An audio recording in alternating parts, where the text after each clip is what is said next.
Hello, everybody. My name is Luke Stapley. I'm the marketing director at Cocos, the world's largest open source game engine in the world. And I'm here with some amazing and wonderful people. And before I start, I just want to thank you, everybody, for being part of the Hyper Games Conference, especially this Turkey and Africa edition. We hope you're going to have a wonderful time these next 2 days. A lot about not only Hyper Games, but also local games and other games that are going on in the world. Right now, right now, go ahead and introduce Matej Assetario. He is CEO of the group. Also, we have Irem Karden Öztop. She is the creative artist at Magiclab Game Technologies. And we also have Aytuğ Han, Vice President at Skyloft. It's really great to have all of you here and getting to talk to you guys about what you're doing. So in a few seconds, maybe about 10 or 15 seconds, could you kind of give a little bit introduction about your company and what you guys are doing? I'll go ahead and I'll start with Matej. Thank you very much. It's a pleasure to be here at the conference. Nice to meet you. I'm Matej. I'm the CEO at a business called Assetario. We're basically trying to be the best predictive analytics business for mobile gaming in the world, where we have use cases that truly help you understand, how much a user will spend in the future, how many ads will they watch, will they churn, what do they want to buy, and therefore you can give them the experience that, they will love the most. Irem, could you introduce your company? Hello, I'm Karden, and I've been working in Magiclab as a creative artist for almost 2 years now, and I'm very happy to be here today. And for the one who doesn't know Magiclab, we are a team of 60 people developing hit mobile games, and so far we have reached over 1.5 billion gamers. And also we have set a sail on an exciting casual games adventure right now. And Aytuğ, could you please introduce yourself? Hi, I'm Aytuğ. I'm working as a vice president at Skyloft. We are mainly focusing on hybrid casual games and hyper casual games, and we are self-publishing some of our games. And we are planning to move to casual games as soon as possible. Oh, so why are you moving to those? Like, we want to improve ourselves. We want to work on the games that we will spend much more time. Do you think that this is more that... Like, we are a really crowded studio, and we can do it without affecting our hybrid casual, hyper casual development process. So do you see this as kind of a trend with a lot of the companies as they're moving to do this kind of stuff? Yeah, I think it's people are starting to move casual games. Why do you think casual? Well, let me ask Matej. You probably know why are people moving more towards casual games? Do you feel like the hyper casual game industry is kind of splitting up, or is it kind of just a slowdown going on in this last year? That's an interesting question. I mean, just taking starting at a higher level, I was honestly surprised that I think last year mobile gaming accounted for more than 50% of all gaming revenue. So it was more than mobile and console combined, which is honestly crazy. Like, I definitely spend more on mobile games, but I didn't expect them to be bigger across, like globally. And then, if you're looking at hyper casual versus casual, my hypothesis is that, now with you get a little less money through eCPM for a variety of reasons, and it's a little harder to be a good profitable hyper casual studio. But I think it should just come down to the preference of the business, because hey, if you want to make good hyper casual games, you're going to be successful, and if you want to make good casual games, you're also going to be successful. It's just whatever you're best at. But from what I've heard, it's a little harder to be a hyper casual gaming studio now than it was 5 years ago. But okay, that's just my preference. Irem, do you guys feel like it's the same thing for you guys? It's getting harder and harder to become a hyper casual game developer. Yes, actually, I agree with you, but also I think the sector is forcing us to creating some casual hits, and I think it's inevitable after you are achieving some milestones in hyper casual. It's inevitable to create also some casual games if you really want to make a value for your company.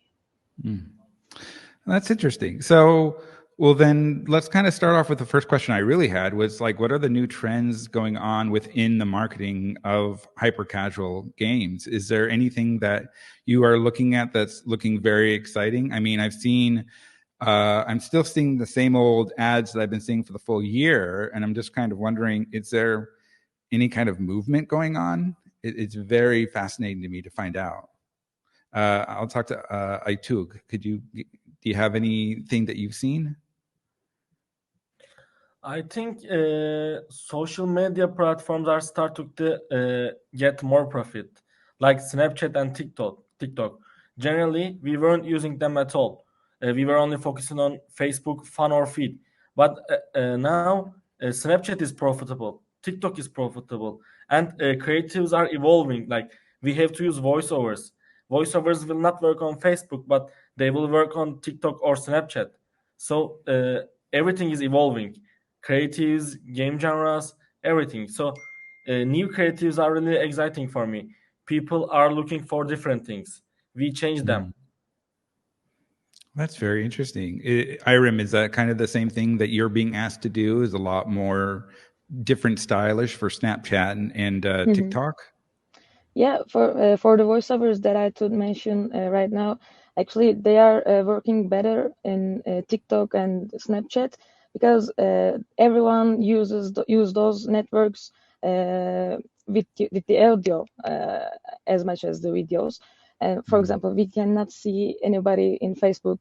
I mean, we are just muted the voice while we are streaming in those platforms. But in TikTok, in Snapchat, you don't do that because audios are also exciting and different, and you need to be fully there. So voiceovers and the sound trends that came with creatives, I think that's because of those kind of network-specific attributes. Matej, what do you think? Definitely, I was gonna say I don't know much about Snapchat, but definitely TikTok. A lot of people are finding, because it's that new thing that it's not fully crowded yet. Just a couple gaming publishers are starting to get some good performance there, and so the CPIs are lower. You can get a lot more profit. And I have a friend of mine. He's a marketing consultant, and he's publishing a newsletter. And he was saying Matej Novak, and he was saying that he just starting to compile, like, okay, this is how you do a good ad on TikTok. This is how you should change them every week. This is how you get the most out of TikTok's algorithm. It's pretty cool. You can probably get, since it's a new thing, you can probably get a lot of profit or get a lot of performance out of it before everybody goes in. So do you think that Snapchat is one of the new places that people are starting to get a lot of traction for? I try Snapchat, but I don't know more specifically. I just learned from Aytuğ that it has a good performance. So maybe I'll know more in a couple months. I'll suggest it to some friends. Well, then I guess we'll have to ask Aytuğ, because he's probably been doing everything and anything to promote his games. Can you please repeat your question? Well, I'm just saying, what are some new places that you're seeing a lot of traction for games now that people are not aware of? And you were saying, for example, Snapchat, which I think a lot of people weren't aware of that. I mean, I think a lot of people are already starting to do Instagram. They've well have done Facebook, but Snapchat is one that I wasn't really aware that would be working really well. Is there any other places? Like, actually, it's just a theory, but I think games genre is choosing the platform. Like, not everything will work on Snapchat. We have to find a creative that will work for Snapchat, or we have to same game, same creative might work on TikTok very well and might not work on Snapchat. I have too many examples, but I can't talk clear because of my NDA. Like, we have same game and different creatives, different results on different platforms. Like, we need to move on from Facebook to other social media platforms as well. Also, we have to try playables. Like, playables is one of the best way to prove that your game is good, It is affecting really to the first-time user experience, because they are experiencing the basic movements of the game with playables. Like it's much more quality user if they came from the playable ads. I see. So yeah, because go ahead. We should also work with Snap Games. Like we can implement our own games with a filter inside Snapchat. That's interesting. I mean, I know, like I used to work in a playable ad company, and I think we were very new into the group, and I've been seeing a lot more companies such as Vongel and some other groups are starting to get into the playable ads. Is that something that you guys are doing, Irem, as well, or are you doing just like what Aytuğ was talking about, where you're going to have to start making multiple ads for different styles for different platforms? Actually, when we have a winner creative, creating some alternative of we need to do actually. It's the basic thing that we need to do. But I can say that with GIFs and with interactable end cards, we are supporting our winner creatives in the SDK networks, and also SDK networks are pushing us to do that because they are more effective in that way. When you combine your interactable end cards with your creatives from at the beginning or at the end, they are making more effective results actually in terms of metrics. This is quite interesting. It's very fascinating to see that we're starting to. It's getting a little bit tougher. Do you find it's getting a little bit tougher? I mean, it seems like those days when we had all this data about the people who are playing our games, we were able to make a lot of really nice and more direct marketing. Is it just getting a lot more harder, Matej, to just get that right marketing? Or is there a lot more A/B testing than there should be? It's getting much harder. I mean, so just a couple like easy examples, right? So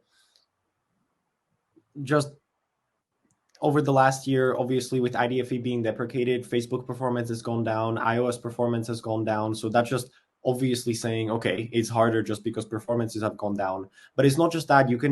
It's a little harder to be fancy with your targeting now, for example, right? Because it used to be that you had IDFA on everybody when you were running, for example, a Facebook VO campaign or value optimized campaign, or a Google one. You could give it exact audience of, okay, this is the user that I like, and you create an exact lookalike audience. Now you can only do it on Android, right? So it's much harder for even the big players like Facebook and Google for their campaigns to learn from your performance from your particular game, right? And so it's in general, if you have a niche audience game, it's just harder for you to do your thing. Even for example, stuff like influencer marketing, right? Like that's generally a pretty wide. You're on a YouTube video, you get a bunch of different people, and so it's hard for a niche game or some, if you're, for example, only looking for big spenders for your really long tail game. That's much harder now because it's Facebook will not give you only those kinds of users as it could 2 or 3 years ago. It's definitely a little harder, but I am in general, you can just be a little bit more flexible in this. So if you cannot get a particular campaign if you cannot have a rule that says, okay, Facebook is performing well for me and I'm going to do whatever, I'm just going to focus on Facebook. Well, that's okay. You can just have, for every single media source, you can have a couple different strategies running at the same time. You basically have a campaign at every single media source with every single type of their campaigns, see what's performing well, and you can just dynamically adjust the budget. So it's, it's just much harder to have some kind of a philosophy that always works, I suppose. You have to be a little more flexible, quicker moving. Do you agree, Irem? Actually, I would like to add something in terms of the difficulties that you mentioned at the beginning of the question. I can say that the recent difficulty we may mention that the habits and expectations are changing in the market. And I mean, as a creative artist, what we are doing that we are trying to represent some humanistic feelings, some satisfaction, humanistic feelings with the familiar native content in the social networks to get some low CPIs or to just stop the user's thumb on the stream. But while we are doing that in the market, the habits and the usual expectations are changing.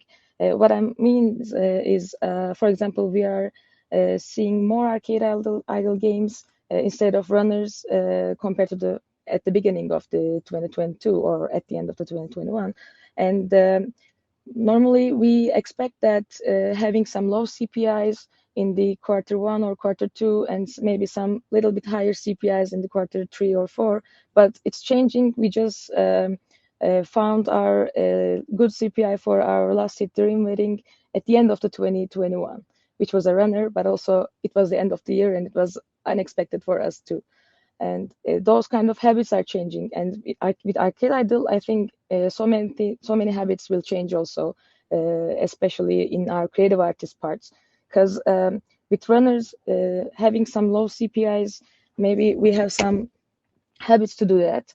And we are creating too fast for those kind of games. But Arcade Idol games, the humanistic feelings are changing that we are intending to push for our creative ads, like developing, managing, and creating something with less effort. Those kind of trends are getting more familiar, will get more familiar for us to see in creative ads, actually.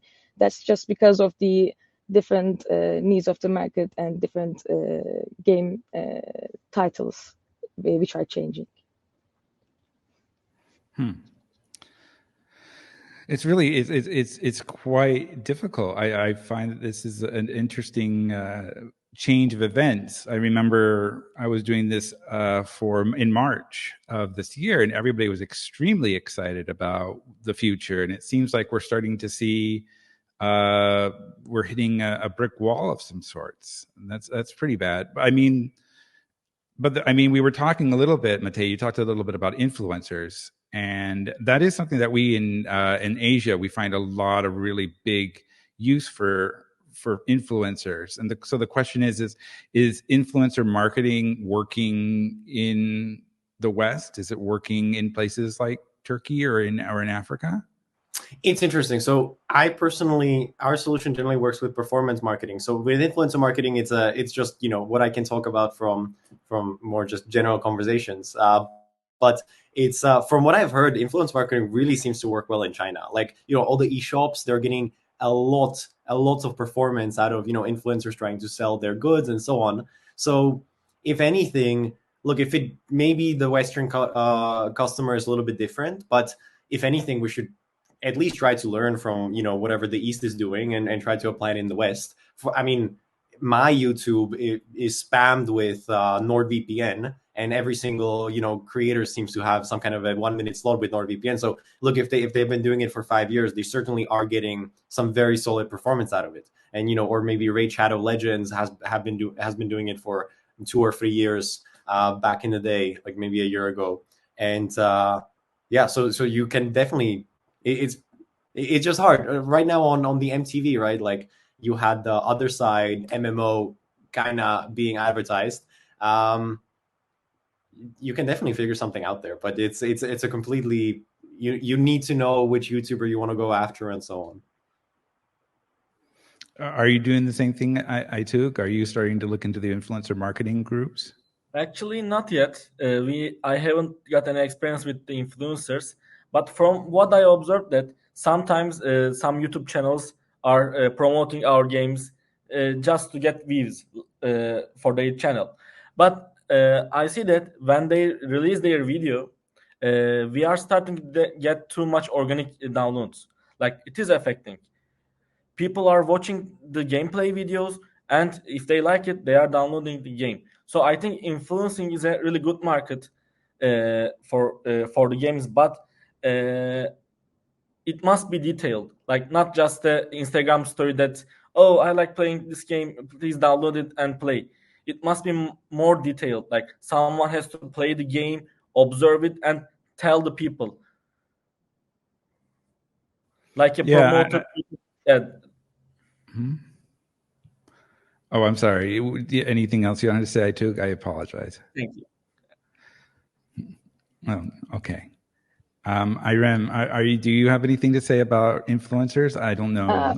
I can say something in a different way about the influencers. We actually benefited from the influencers streams in a different way with our Streamer Rush game. Normally for Magiclab, we are using those kind of things as an external tool. The influencer ads, this is an external tool for us right now. But with the Streamer Rush game, there was a good opportunity for us because in that game we were having a main character who was a streamer itself. So we just benefited from those influencers posts. Like there were some challenges, there were some trendy dances that they were doing. We just used those learnings and we just created those animations and used those animations in our creative ads, and it affects our CPIs in a very good way. That much that we also use those animations in the game, which was also effective in that game. And actually, they helped us in that way. It was a different kind of using and extracting learning, but we benefited a lot.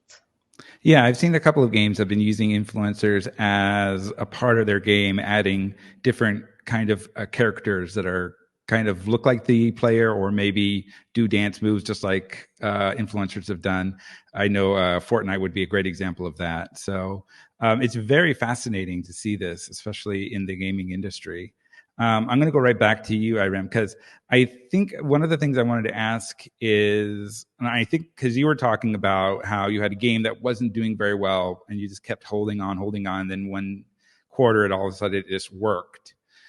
When is it something that I think for a lot of beginners, they want to throw a lot of ads, but they don't know when to stop? When is it time to like say, okay, we've done as best as we can. It's time to move on to the next project. Can you give any advice to those kinds of people?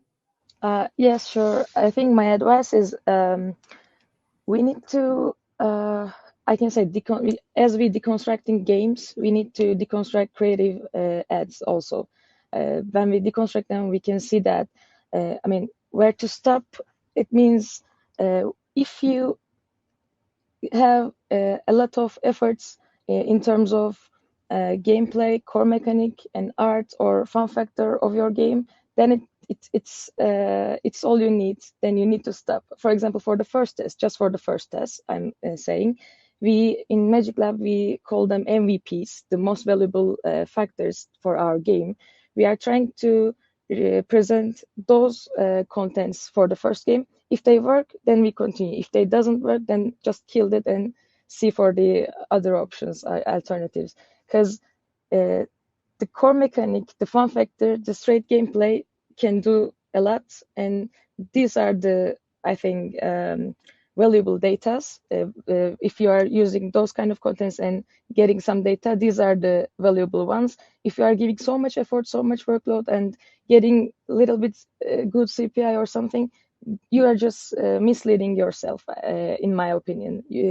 The straight gameplay works, then you are in a good then you're in the right track. But so much effort, no, you shouldn't do that, because it will stuck another point as much as we experience.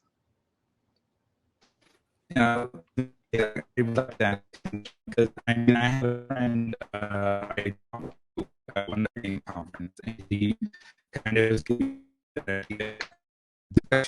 when is it time to stop on to the next project. I think it's going to be with game ads. Like, when is it time to, okay, this game is going ads and need to stop doing these ads? Or when is it time just to say, okay, these ads are just not working anymore and I need to move on?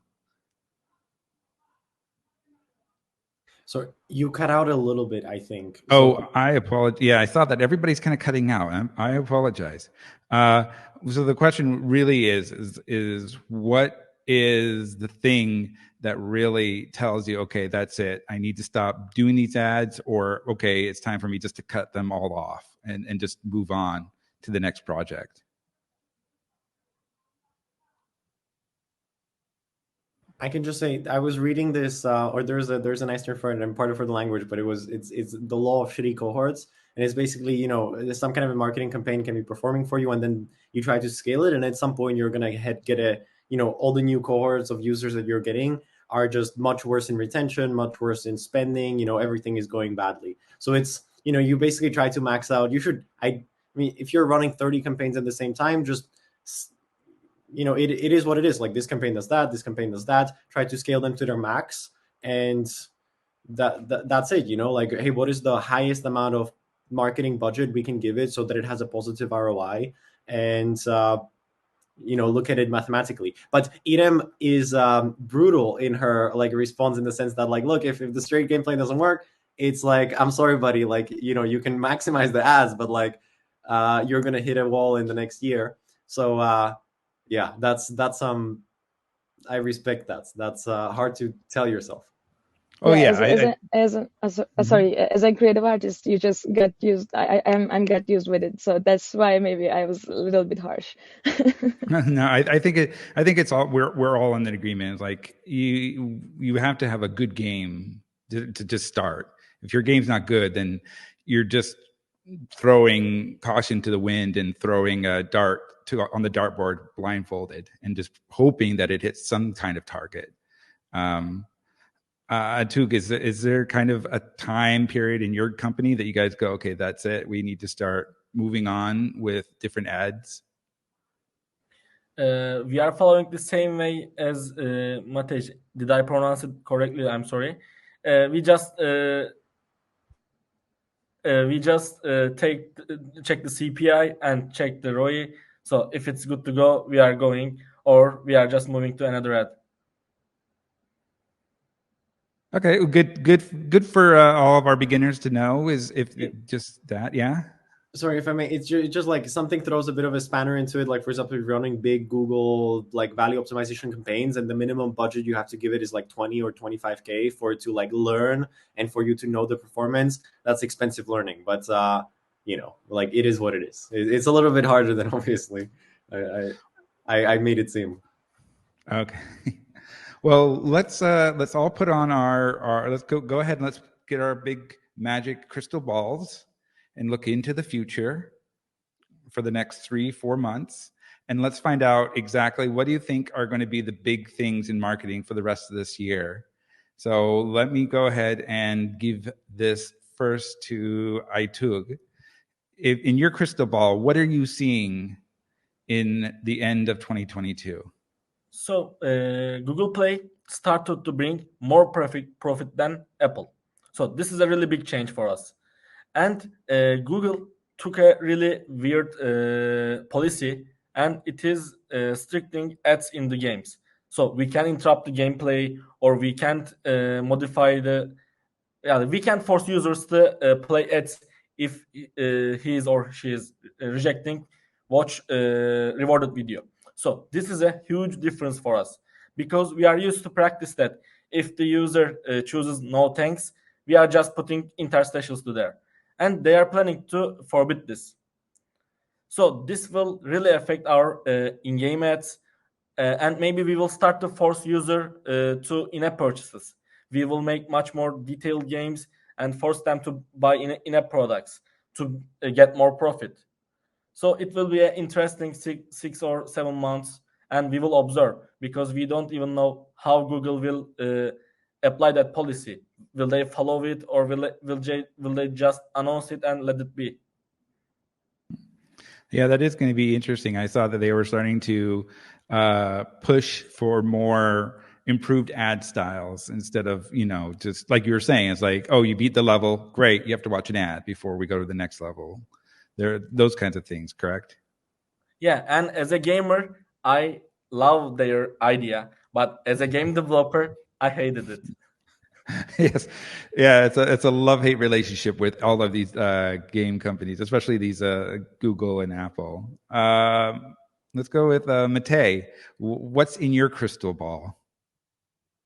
I mean, there's headwinds, and then there's the nice thing. So starting with the headwinds, I am quite worried about what Google is going to do with their I don't know the name for it, but basically like deprecating IDFA for Android. I think they've announced it, and I think when I was reading about it, like at the beginning of this year, it was supposed to be at the end of this year. Maybe they delayed it. Maybe you guys know more. But if and when that happens, that's basically going to be like, okay, well, whatever happened on iOS performance last year, that same thing is going to happen on Android performance this year. So it's that's pretty tricky. Same thing, like for example, if you're running some kind of web games, like you maybe have some online poker or something along those lines, right? Then I mean, what's happening on browsers probably going to be even harder. Like all the cookie sandboxes, that's, you know, like Safari, for example, right now it's hard to attribute a user even between Monday and Tuesday, right? Like it changes cookies pretty quickly.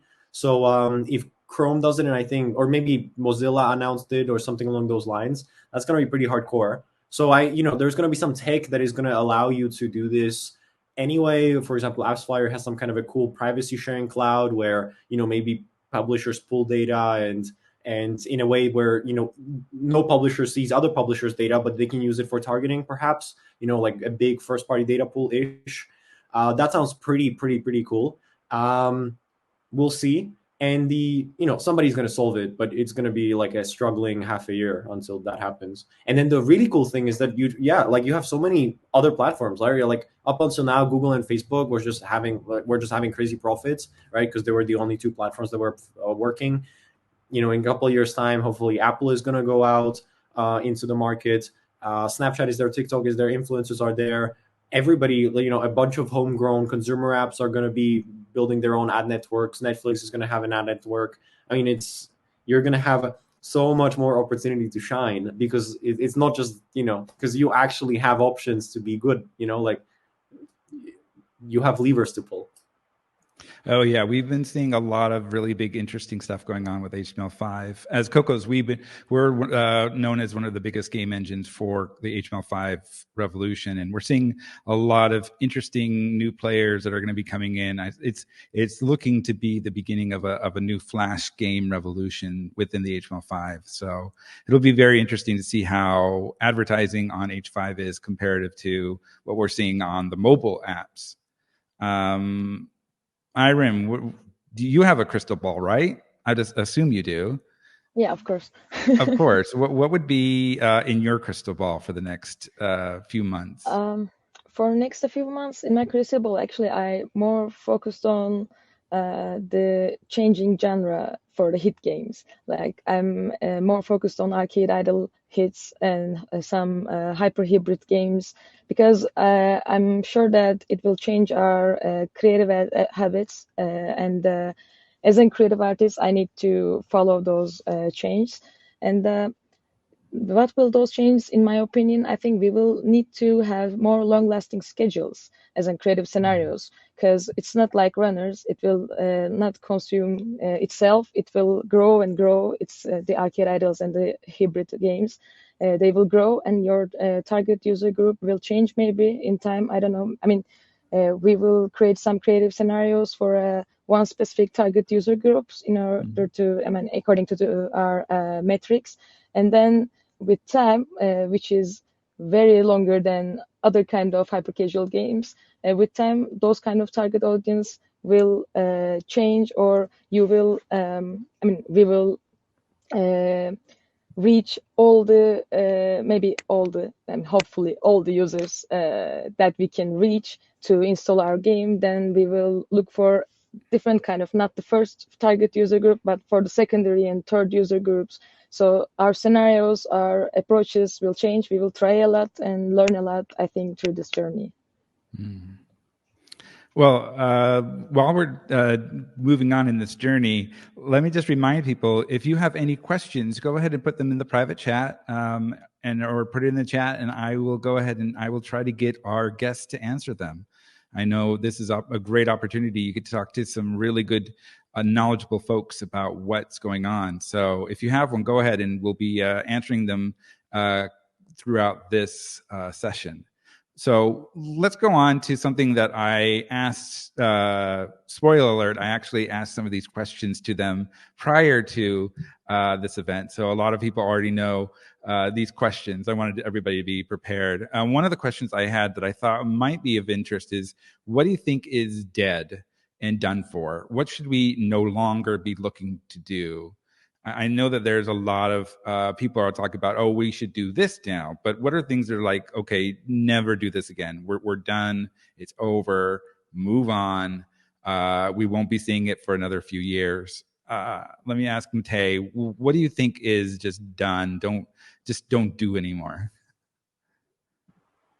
So one of the things that I have been seeing, I mean, two things. So first of all, a lot of people are moving from banners onto video ads, right? So so one thing is, banners are a little bit easier to make, but they're a little lower quality too, right? Like video ads, they're much more engaging. You can come across the audience much better. So, or get your message across to the audience much better.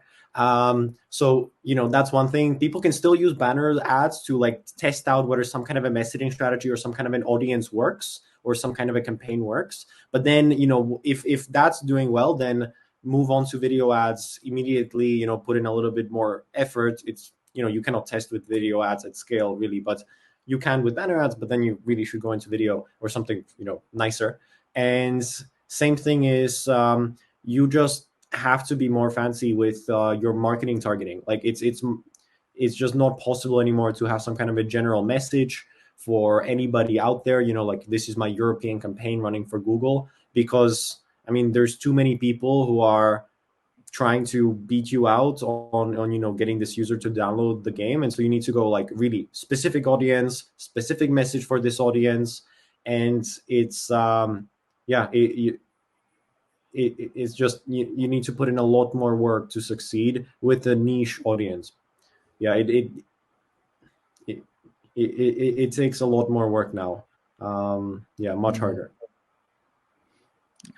Is it getting harder for you, Irem, as well? I would assume it's just getting harder and harder. I don't know why, but we're just talking about everything just getting so hard.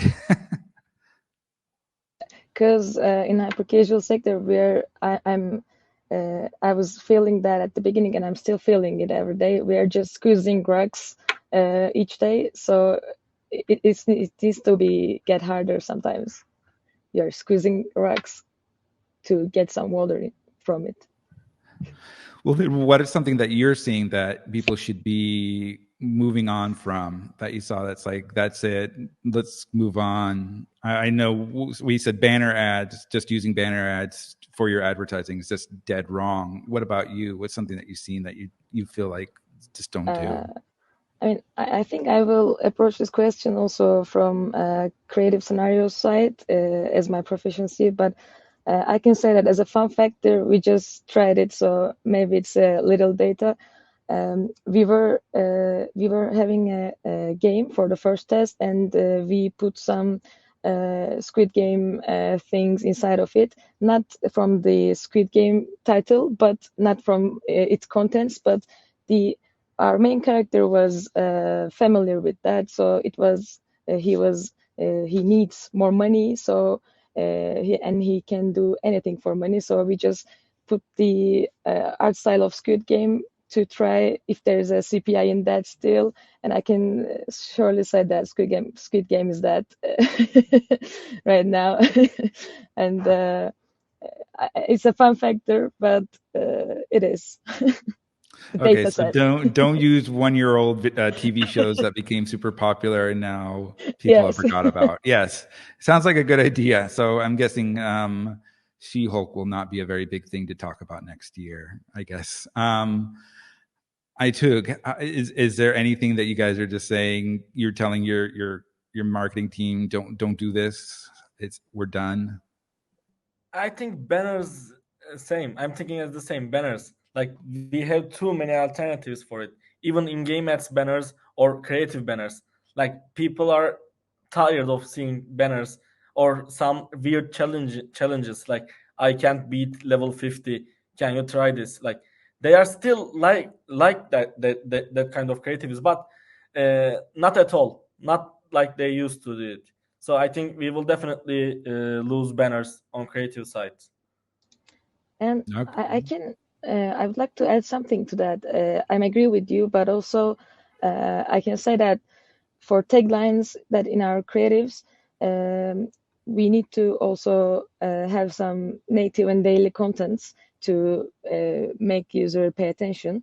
And for that, I can suggest the Reddit and 9gag. We are just searching them daily to see what's going on, especially in USA, to get some learning from it to use in our taglines. Not for the, we are not using those kind of, I mean, I can reach the pink guy or something like that. They're too old right now, but extracting some native contents for taglines can work still. I can say that.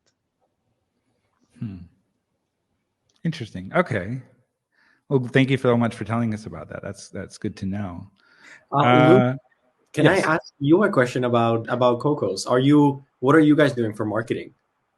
Oh, so for marketing, luckily we're a game engine, so we don't have to worry about these crazy things. But I think one thing that we're finding a lot more interest in is, especially with influencers, we're finding people are very interested in seeing how things are working. I see this a lot with a lot of the DIY stuff, and I'm not sure if it's just because I like DIY, but I'm seeing a lot of people are interested in these tutorial-based marketing ploys where they're talking about, and I've seen this with a couple of these influencers. They go, I'm going to do this, and then I'm going to do that, and now I'm going to build my truck, and I'm going to go ahead and destroy my enemy with my truck. Things like this, where people are actually being kind of handheld within the advertisement. I find that that's actually a very interesting kind of thing. They've been trying this for a while with people who are like inset these videos where they're pretending like they're playing the game on their phone while you're watching it. So I'm finding that that's really working out very well. I think the biggest thing is just like you said, it's visual. People are becoming a little bit more visual and they want to see things quickly. And I think this has always been the issue with casual. It's always, we're finding that, people want to win very quickly. I remember back in 2008, there was a survey about how fast should I make the first level. They were asking like, how fast should a person understand how to play the first part of the game? When should they beat the first level? And it was found like people lose interest after 8 seconds after the first thing. So they have to have something done in the first 8 seconds, and they have to beat the level in 15 seconds. So if they don't beat that first level in the first 15 seconds and get some kind of amazing award, they're like, that's it, we're not going to do it. So I'm finding, like you said, with playables I think are going to be very exciting. The question which I had when I was working at my Native was always trying to figure out how can we make these much more fun, because people don't want to, they see an ad and then they see, I got to play this ad. How can I make this ad fun enough that they want to actually play the ad? Because the first time you play it, it's like, this is fun, and then you're going to get the same ad again, and it's like, how are you going to make it fun for them to play it the second time? So a lot of questions about how are we going to make it different rewards or different things. So, for example, I had an example of 3 doors where you ask the player to pick one of the doors. And once they pick one of the doors, they get a special reward. They get a special cool little video or something like that make it a little bit different. And so the next time they see the ad, they go, I've already chose the left door. I'm going to choose the right door now. And so that they can get a little bit more interest in this. I think that's going to be the big thing, especially if we start doing into playables, is making it more variety, because for a lot of people, they're getting the same ad all the time. I think this is a huge problem that I've been looking at since the 2007, 2008, when I talked to Mochi Media. We were talking about, these ads need to be different. And people are going to, after you show them the 5th, like I keep seeing Top Wars, a Cocos creator made game, and we really love the company, but I keep seeing their ads all the time. Luckily, they've been changing it every quarter to something different, but after you've seen the same one 20th time, it starts to get a little bit tedious, and you're like, okay, I know the game, I've seen the game, I know what it does. And I think this is going to be not more of an issue with the game developers, but this is, I think, a big issue that's going to be having to have to do with the advertisers. Is they need to start looking at some kind of variety, kind of like in TV, where you don't see the same commercial every time there's a commercial break. And I think that's something I'm hoping they will do in the future. But I don't know. Like you said, it's going to be interesting with the new advertisers. We've got Unity is working with Iron Source, and we have some other ones, Vungle, and some other groups that we work with as well with our engine. So it's going to be quite interesting, I think. Beats me. Thank you very much for this. And I just want to say, beats me that the freaking in-app ads are so often 30 seconds. You know, when you said like, look, 8 seconds, 15 seconds, like, I don't know. Is it really better to be on the screen for 30 minutes and seriously bore the user, or would it just be better to have an 8-second ad? It's I hate 30 seconds ads. I too. Are you guys working on times as well? Are you doing like different timed ads to make it interesting for the people to watch? No, actually, we haven't tried that yet. Huh. Irem, have you guys tried that? Actually, first I would like to add the thing that you said. I was happy to hear that from the example that you said, 3 doors example. Actually, I really like that example, and I was also thinking about giving choosable options in the ads at the beginning or at the end. Giving choosable options are working well in creatives also. And I think it's making our ads more engageable for the users, and also for the curiosity of them will not go away just selecting or choosing one of them because the other one is still there. It is very nice. I think it's a very effective thing to do also in creatives. And for the limited timing things, actually 8 seconds is too long for me still, because in creatives we have 3 or 4. You're lucky to have 8 seconds, but because I'm running for 3 seconds, I'm trying to give the core mechanic, the straight gameplay in 3 seconds, and trying to say that it's fun, come here.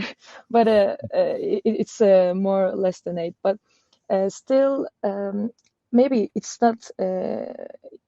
It's not related with us, because we were trying to have some 15-second ads in creative, and there was some academic readings, and then we just tried to make the ads 15 seconds, and it worked.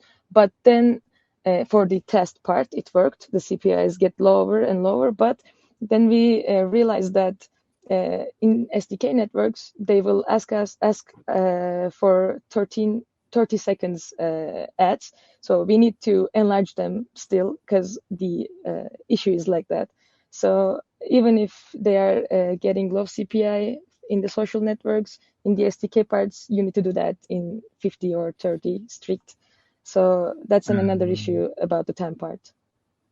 Yeah, that does seem like an issue. We're kind of still. It's interesting. A lot of the rules are still being set up by the ad networks, and we're probably having to have to follow them. I know with creatives, the size of those creatives with playable ads, they differ between different groups. Some 5 megabytes, some 3 megabytes. I believe for a while Google was 1 megabyte, which was extremely difficult for a lot of people to make a 1 megabyte playable ad for the Google. I don't know if they changed that yet. I think they have. And some have a little bit larger. If you're a good developer, they give you a little bit more size. But I think that's one of those interesting things that we have. These advertisers are kind of we're kind of restricted by what the advertisers are talking and wanting to do. But I like them because they work with us, and we have great work with them. Anyway, let me go ahead. Let's moving on. Terrible segue. Let's go ahead. We're almost done. We have 10 minutes left. Let's go ahead and let's talk about something for all the new marketers who are watching us. Because I know we've talked a little bit from the high end, we've talked a little bit from the middle end, but for those who are just starting, who are just have been hired on, what's something that you would tell those people that you wish you would have known when you started marketing? And I will start with Aytuğ. I will repeat myself, but definitely try other networks. Don't just focus on Facebook. Try different fun creatives, different feed creatives. Snapchat, TikTok, don't hesitate to test them. Your game might not work on Facebook, but it can work on Snapchat. Don't just check Facebook CPI and kill the game. Try other networks. Give your game a chance.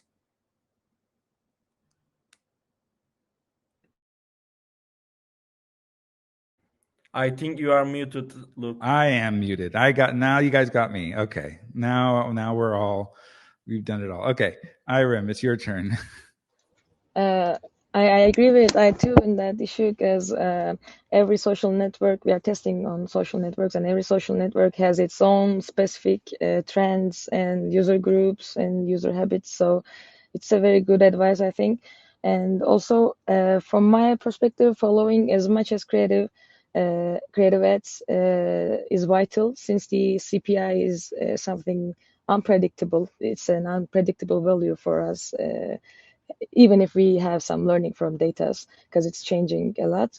And in order to cope with that, we need to follow as much as creative ads, and we can. And then we need to follow the hit games creatives, and also with the ones that we killed already, because there are some specific learnings that we can extract from those killed ideas. Also, I think they are more fruitful for us. Maybe than the hit games sometimes, because you are learning what you don't do, what you shouldn't do, and for the hit games you're seeing that it's a good concept and it's working, but with when it can be the end of those kind of trends can come anytime, but for the killed ones, they're solid data, they're not good. And then my last thing to say as an advice, deconstructing creative ads, I think will bring us more fruitful data to analyze and learn from it as we deconstruct the games. I don't see any deconstruction of creative ads lately, but we are doing this in Magiclab to make our experience more effective. One quick question I do have with you, Irem, is how many creatives do you make for one game, estimated? For the first test, if you're asking, it's we are trying to stick with 6 videos, but sometimes for the first set, we are trying to make some 6 videos, but sometimes it gets 8, 7, it doesn't matter, but we are trying to balance them with the budget to get the better learning from it. 6 to 8. Okay, good. It's good to know. A lot of people would probably want to know how many to make for their first game. All right, Matej. I would say marketing is such a technical job, in the sense that you really have to drill down into the numbers, have to be very data driven, especially these days. And one of the interesting things is that it's not something that they teach you at a university. You can do computer science, you can do engineering, but even though marketing is technical, nobody teaches you that. So I think you should learn from the best in your business, right? And it's almost take it as an apprenticeship. And then the other part is, I think anybody who's a marketing manager these days is like set for life, kind of like data scientists, in the sense that like literally every single job is going to move into performance marketing at some point, right? Like if Walmart is spending, I don't know, like billions in brand marketing, they should be spending billions in performance marketing. And every single business, even if you're selling tractors, at some point you want to go down the performance marketing route. So it's it's going to be you're going to be fine.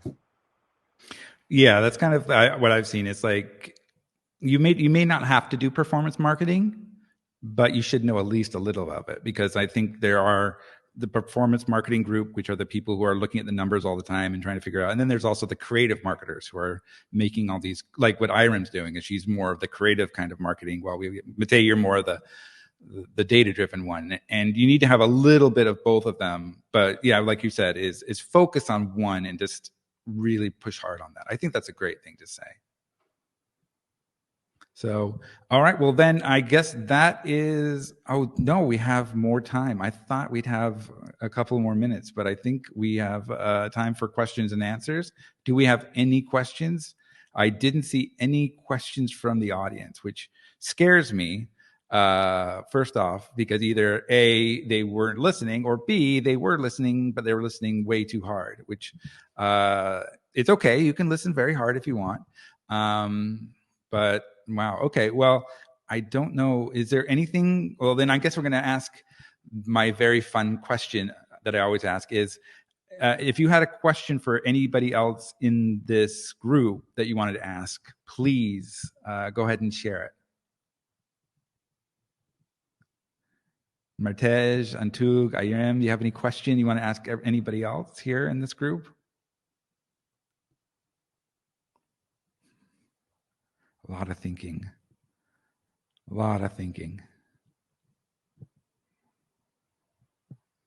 Me personally, I'm just trying to learn more about the mechanics of some of the like lookalike audiencing and VO or value optimized campaigns for some other platforms. But it's like, hey, you know, where's the docs and where can we read them and which one should be incorporated into our platform? But that's.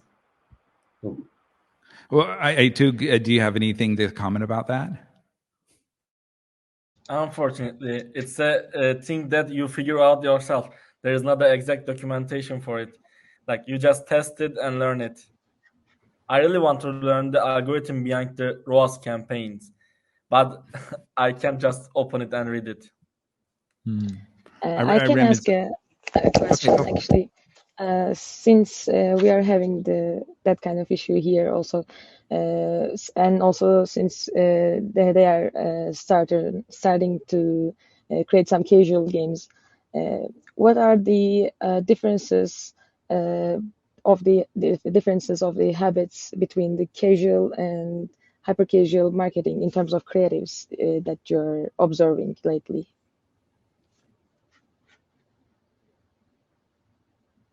And look, he's muted again. I'm going to keep doing this wrong again. I'm so bad. What do you think? What's the difference between hyper casual gamers, marketing wise, compared to casual gamers?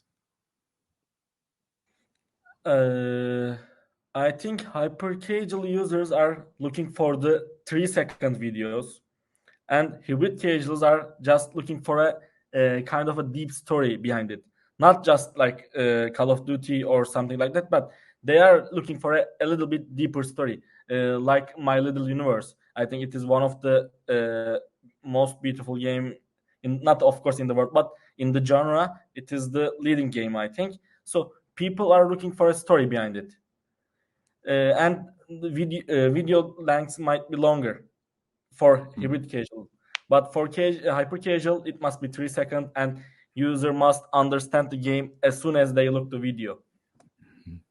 All right. Well, this is it. I guess this is the time we have. I was just told we're done. So thank you so much, Matej Novak from Assetario, İrem Karden Öztop from Magiclab, and Aytuğ Han from Skyloft. Thank you guys so much for coming to our talk. Hope you guys are watching this on YouTube and a little bit later, and hope you guys have a wonderful conference for the rest of the day. Until then, have a great day and good luck with your next game. Yeah, thank you, Luke.